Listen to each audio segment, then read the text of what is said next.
L'objectif, ça sera d'être opérationnel le plus rapidement possible. J'avais la chance que la Vuelta soit un peu plus tard que d'habitude. Des fois, voilà, ça se joue à plus ou moins 10 jours. Mais là, vu qu'il y a eu les championnats du monde, du coup, ils l'ont mis un petit peu plus tardivement. Il y a beaucoup de coureurs, je pense, qui ont repris depuis Classique Saint-Sébastien, toute Pologne, ce genre de course. Donc, ils ont peut-être eu déjà un pic de forme sur cette période.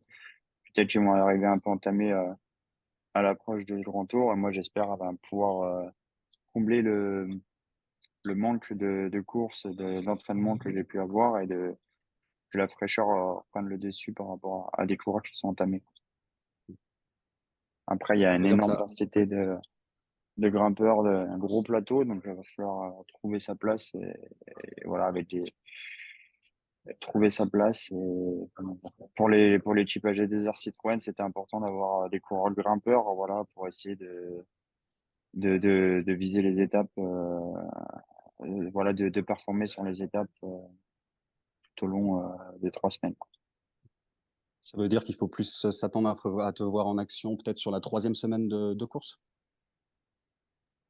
Ouais, après, des fois, là, la troisième semaine aussi, c'est un peu la guerre entre les grands favoris. Donc,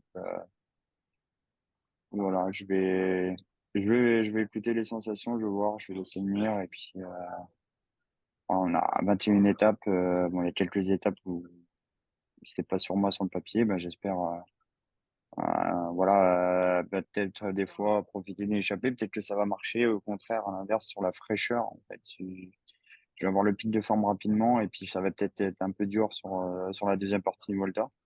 Donc voilà, j'attends d'avoir un dossard sur le dos. Le vélo, c'est pas une science exacte, donc c'est toujours un peu compliqué. Un peu compliqué de switcher quelque chose, quoi. Voilà, j'ai envie d'être acteur, j'ai envie de pouvoir m'exprimer et d'optimiser pour remporter une étape si j'en ai l'occasion. Et voilà, je vais peut-être essayer de faire on-off, quoi. Les jours où ça va bien, vraiment donner tout, et les jours où ça va un peu moins bien, vraiment de prendre un peu plus essayer d'aller dans le groupe Eto, même s'il n'y a pas beaucoup de sprinters, donc je pense que le groupe Eto, il va mettre un peu de temps à se former. Prendre un peu plus de temps pour essayer de récupérer et de repartir à l'attaque les jours d'après, quoi.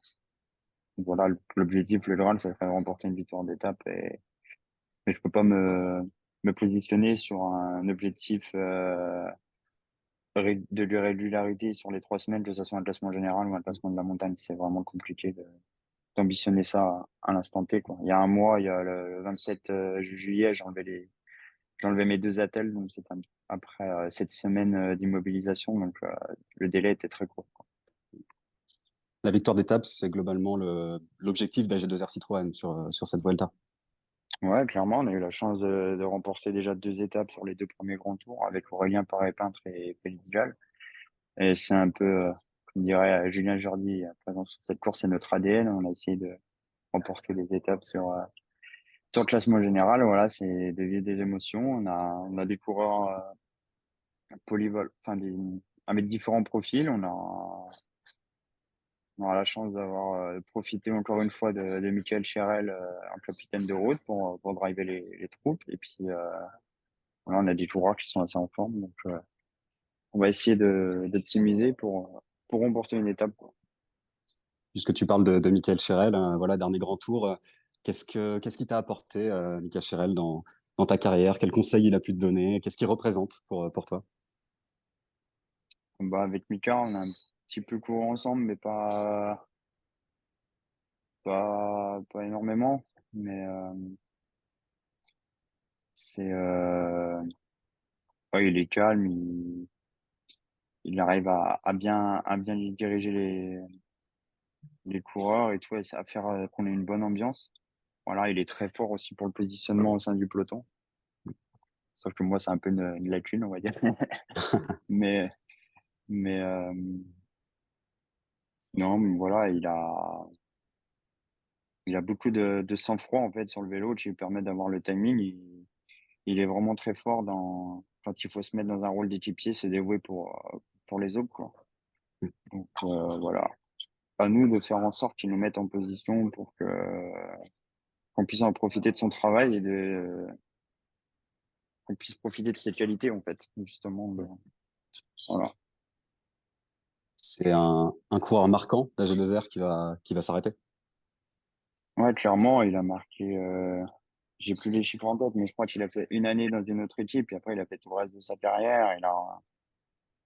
Il a vécu les très belles heures DG2R. Il est monté 2 fois sur le podium, je crois, une fois avec, enfin, par l'intermédiaire de Romain Bardet, quand il a fait deuxième du tour. Il y a eu une étape arrivée au BTS, il avait fait un numéro dans la descente. Et il avait aussi, je crois que c'était aussi lui tient à cœur, gagner le classement par équipe sur le Tour de France.